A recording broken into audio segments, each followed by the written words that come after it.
I'll hear from Mr. Donovan Hanson Jr. from the St. James West Central constituency, and he is the Minister.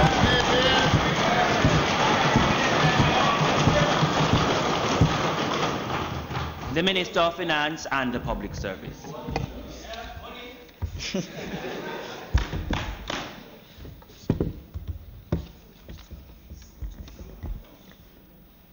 Mr. Speaker, members of this noble House, it seems rather impossible to host a credible election in this day and age without reforming the electoral system.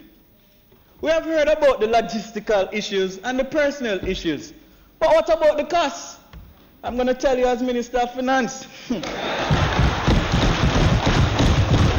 Mr. Speaker, the call is simply this.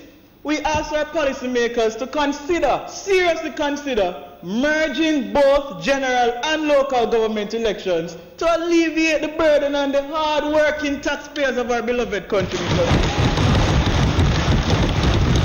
Mr. Speaker, it is well documented that in 2016 the country spent $2 billion in hosting 2 elections. The general election costed the country $700 million, and the local government election a whopping $1.3 billion. These figures came from then Director of Elections, Mr. Oric Fisher. Conversely, the President of the Jamaica Chamber of Commerce, Mr. Warren McDonald, at the time, he stated in collaboration with the ECJ that if both elections were merged, the country, this beloved country, our taxpayers, us, we would have saved $1.5 billion. Mr. Speaker, the National Youth Policy of Jamaica 2017 to 2030 highlights 6 goals which the ministry hopes to achieve by 2030. This $1.5 billion could have been reinvested in youth policy projects. Mr. Speaker, make it very clear, the National Youth Parliament of Jamaica will not be silent on this issue, and we will be working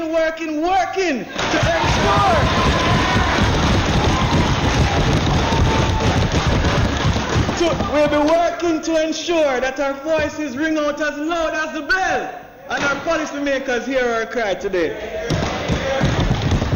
Mr. Speaker, we recognize the Representation of the People Act of 2015, which speaks to reforming financing political parties, and move that amendments be made to this act to address merging both elections. Mr. Speaker, our stance is clear, and this is rather explicit. Our leaders need to stop destroying our country with these fiscally irresponsible acts. We urge our policymakers that the next time the country goes to the polls, which is 2021 constitutionally due, that the long-suffering taxpayers of this country are given a break, Mr. Speaker. At the end of the day, we hope that the measures implemented by our policymakers will ultimately balance the books and balance our collective lives. In conclusion, Mr. Speaker, we urge our stakeholders to join the call with us. It is simply this. Let us move forward in wholeness and use our Phillips screwdriver to tackle the movements of our beloved country. Mr. Speaker, members of this House, thank you.